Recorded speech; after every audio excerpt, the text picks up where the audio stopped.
My husband, 68, and I, 65 female, have 3 children. 38 male Steve, 37. Male Ryan and 35 male Owen. My husband was a standout athlete and went to college on a scholarship to play football. Steve and Owen were also very athletically gifted and spent a lot of time with their dad, playing sports. Ryan was into debate club and drama club. Unfortunately, my husband spent most of his time with them and regularly excluded Ryan. When Ryan was 14, he commented to me that he probably wouldn't join any clubs in high school since his dad wouldn't be proud of him, since it wasn't sports my husband overheard and was annoyed by that statement. So he spent some one-on-one time with him for 3 months, but once sports season started, that time came to an end. He did end up joining the speech and debate club, and my husband attended a handful of meets when he made state he was ecstatic.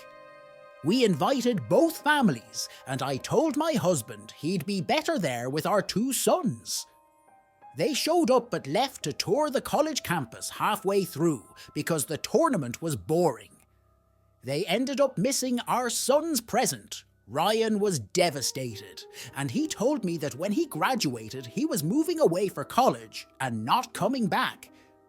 He went to college out west and joined their forensics and debate team and won a national championship I attended. But his dad chose to take Steve and Owen to a hockey game.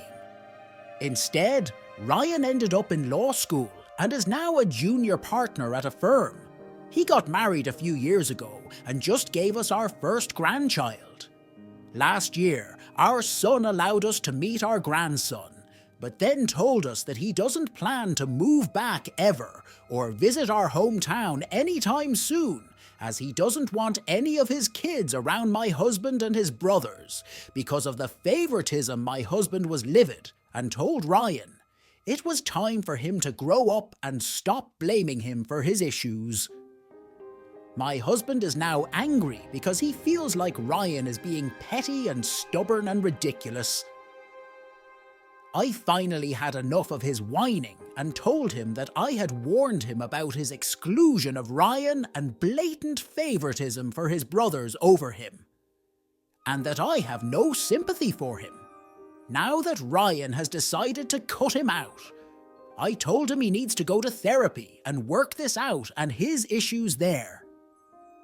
I've been out west 3 times since without my husband because he feels Ryan is being ridiculous, and he's still angry at me for supporting Ryan and not defending him when he said he showed favoritism.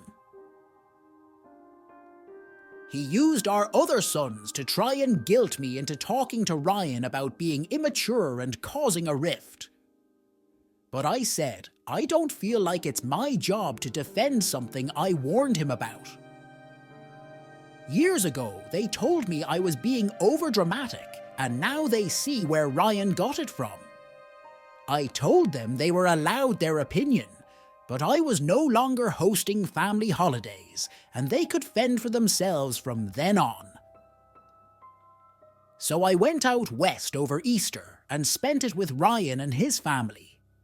My husband claims I'm showing favoritism now and that I'm an idiot. So am I not the idiot good for you to acknowledge your husband's favoritism and not ignore your other son? He's successful and doesn't need your husband's approval. You should be proud that your son has the courage to stand up to his father. Stay the course. Don't lose your son to make your idiot husband happy. Husband is clearly still showing favoritism and refuses to learn from mistakes. So now he's losing opportunities with Ryan and grandkids at his own fault. Instead of manning up, guys like him seem to have small man issues. So he doubled down and called in his favoritism and got the favorite sons to gang up on you, which eventually pushed you away to Ryan, who's treating you fairly. Saying you're playing favorites is a joke and pathetic, since you're not giving Ryan anything like how he does with the other sons. As you say, you warned your husband repeatedly about his blatant favoritism. And now he's reaping the consequences. And he's downplaying the seriousness of his actions. I don't blame you one bit. I'm gonna go with everyone's the idiot here, you were right. But now you're based on your description showing favourites against your husband and other sides, perhaps rightfully so. But that may bite when your other sons have kids continue your visits to Ryan and his family without your husband. But spend time with your other children as well if they complain about Ryan. Shut them down and tell them you won't discuss it. Your husband's relationship and your sons with Ryan is their burden. Don't feel like you need to make up for that abandonment. My wife, 30 female, and I, 29 male, have a little girl pre-tween who I'll be calling Anna.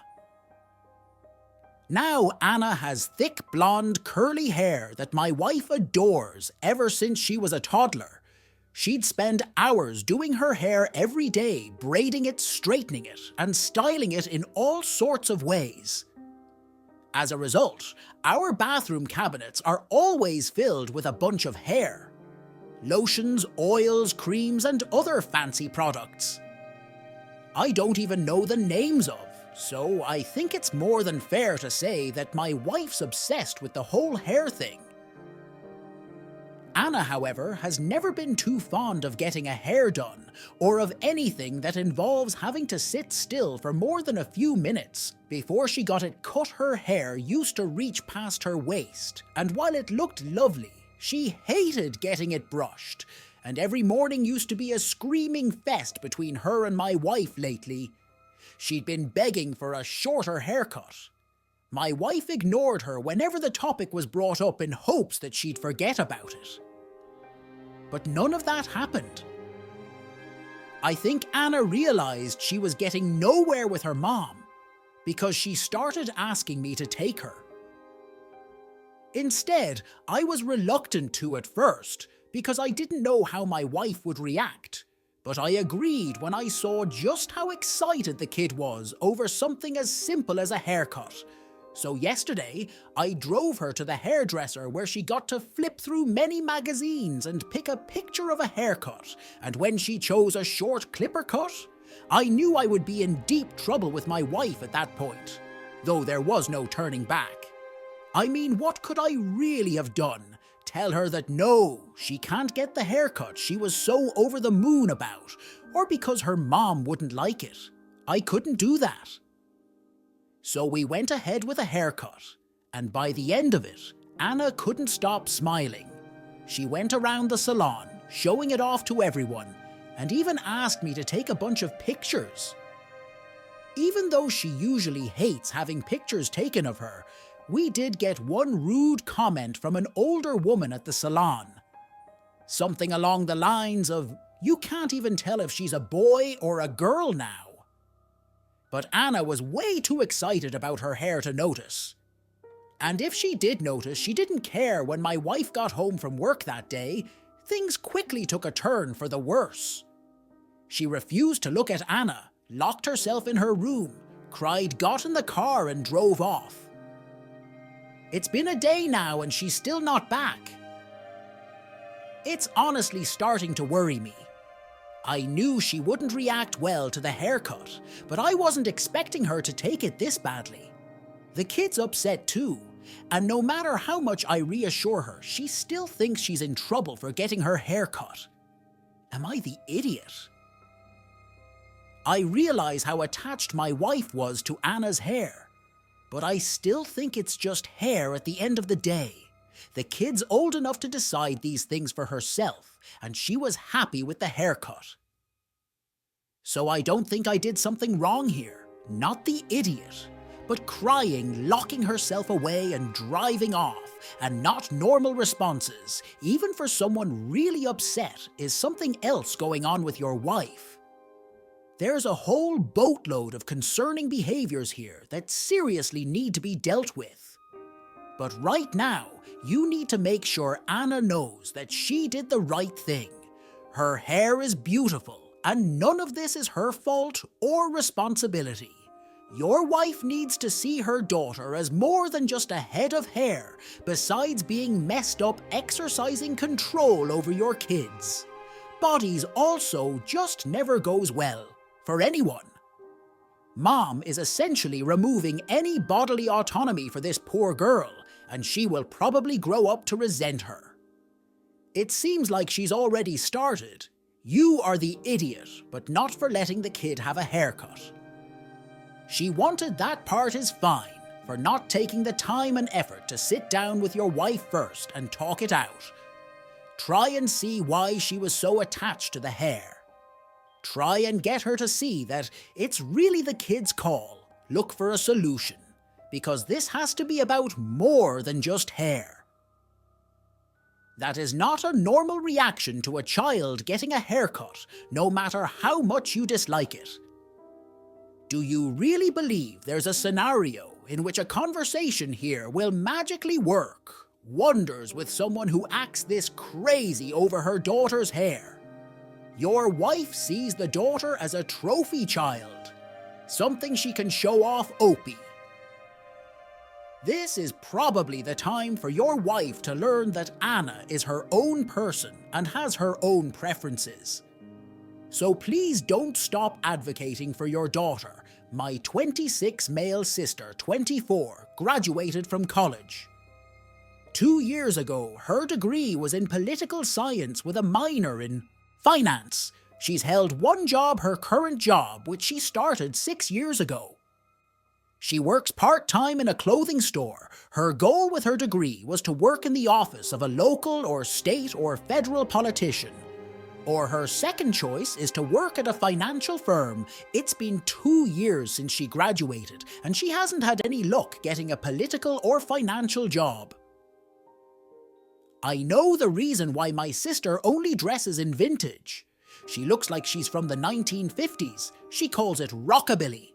It fits in perfectly at the clothing store, but no political or financial office will hire someone who dresses in 1950s. Clothing and shoes or hair and makeup.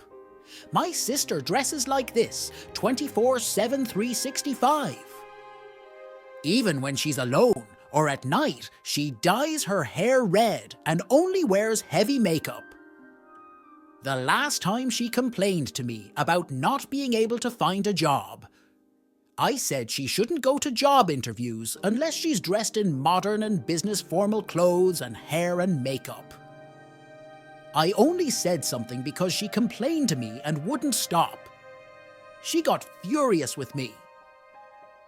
She said, I don't understand how these jobs or interviews work. That's because I dropped out of high school after grade 10. I have dyslexia and my grades sucked, so the school agreed to pass me at the end of grade 10 because I was dropping out. Otherwise, I would have been held back instead of going to grade 11 and sent to a remedial school because the public school couldn't help me. I've worked in a kitchen at a restaurant since I dropped out. I may not have gone to college, been on a job interview, or worked in an office, but even I know that dressing in rockabilly is not allowed in a financial or political office. They will say next as soon as she goes to an interview like that. My sister says she shouldn't have to compromise her identity to get a job. Even I know that's BS if she wants to dress like that on her time. It's fine, but no job she's trying for will accept it. She has the degree and the right skills. But even I know how she dresses is holding her back. Should I not have said what I said to her? Not the idiot I love vintage, but she's going the whole hog. Not just the look, and you're right. It's not going to get past the interview. She can still add some vintage touches here and there, but full-on rockabilly style will stop her. Is it right? No, but it's the way it is. She has 2 choices. Dress the way she wants and stay at the clothing store, or modify her look and see what happens. That's an option. See if she's willing to go more mainstream for an interview, just to see what happens. Not the idiot, and you're correct. I'm a hiring manager. I've worked in many fields. I would not even give her a full interview because I wouldn't take her seriously, as I would assume someone coming in dressed like that would not take the job seriously. And I know my candidate wouldn't work well with her and a financial firm. I don't care what state, they wouldn't touch her. She has a dramatic style that doesn't fit with a conservative job. Nothing wrong with the style. But she won't get a job in her field that way. Politics and finance are notoriously conservative industries. There's an expected presentation, and people who don't conform to that aren't getting a job. I suspect she's fully aware of this and is using it as an excuse not to have to move forward in her life and career. So I, nearly adult female, have 2 rabbits that I love very much about. A week ago, my aunt and cousin tween male came to our house for lunch. My cousin felt down because his parents were getting divorced. So I showed him my rabbits. I warned him to be gentle and not startle them as they're shy. And at first it went all right. I have no idea what struck him. But my cousin decided to bring the rabbits outside after a while. He picked one of them up and headed for the door. I went after to stop him, as my rabbits are strictly indoors, but he wouldn't return her to me. He opened the front door and put her down, and my rabbit bolted because she was scared. I don't remember much of what happened next. I just remember yelling at him, crying, looking for my rabbit frantically, which probably scared her into hiding and screaming at my mother and aunt too. When they did nothing to help at the end of the day, my aunt gave me $300 for my lost rabbit, saying she would deduct it from my cousin's savings. And that was when he started to cry too. I didn't want the money, but took it anyway. Because at least my cousin got punished 4 days past, and I would go around the neighborhood to find my rabbit whenever I had the chance. My other rabbit also showed significant anxiety without a buddy. At last I found her in the yard a little dirty, but otherwise looking okay. I spent some of my cousin's money for a check at the vet's, then kept the rest of it now. My cousin learned that I had found my rabbit. He had been pestering me to return in the money. I told my aunt about it, and she told me to ignore him. But my mother said I should at least return the remaining money to him since I found my rabbit. And all was well. So I'm not angry at him anymore, but I don't want to. And probably won't return his money. Am I the idiot for this? Not the idiot you could have potentially lost your pet due to your cousin's actions, and since you aren't just said to ignore him and keep it due. So don't let your mother try to intervene when you already got confirmation to keep the remaining money besides. That will teach your cousin not to mess with others' pets when he's explicitly told not to. Yes, consider the money indemnification for stress rendered. You'd be the idiot if you did return it by undermining Aunt's punishment. The kid didn't listen and paid a high price. That money is his idiot tax. He nearly got your pet killed and lost for a week. He should be glad it's just $300 for the day and not more, or taking something he loves and chucking it outside for the local critters to chew on. I'm pretty impressed with Aunt's parenting, especially in light of an ongoing divorce.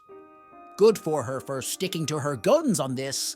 My brother is getting married to his fiancée in a month after a request from my future sister-in-law. We've just been informed that my mom and my brother won't have a mother-son dance at their wedding. The reason my future sister-in-law hates my mother. She's actually jealous of her and the bond she has with my brother. She's basically pulled them apart, and my brother barely speaks with my mom anymore. She'll have a dance with my dad, but my mom won't have a dance with her own son because my sister-in-law decided that I told my brother how absurd that is. And he said that it's a choice they mutually made. and we have to respect it. But I'm not buying that my mom has been crying all week long about how she won't dance with her son at the wedding, and she feels like she's losing her son to my sister-in-law, not being able to continue seeing my mom like that. I called both of them and started cursing them out about how ashamed they should be and how we were as family, his sister and his mom. We were here before, and now he just brushed us aside. Our relatives told me I'm the idiot for trying to intervene in their wedding choices like that. But I'm not sure been to 20 weddings and never seen a mother and son dance. But I've been to 20 weddings and seen a mother dance with their son 20 times. Your mother doesn't need the spotlight to dance with her son on his wedding day. You are the idiot for going the offensive route up. Is the idiot mother-in-law is using guilt and manipulation to get what she wants. Opie is a flying monkey. I'm guessing the Opie and family are not exactly the best, and the brother is using this occasion to set some boundaries. No wonder they don't want a mother-son dance, Opie. How do you know that it's your sister-in-law pushing your mom away and not resulting from anything your mom has done? I gotta say, it's not usually the bride that's jealous of the relationship between her fiancé and his mom, but the other way around you are the idiot. A father-daughter dance is traditional. A mother-son dance isn't. And the fact a grown woman has cried for a week over, it is incredibly manipulative and just a bit pathetic. In all honesty, it sounds like your brother has distanced himself for a reason. You'll find yourself in that position if you don't try and understand why you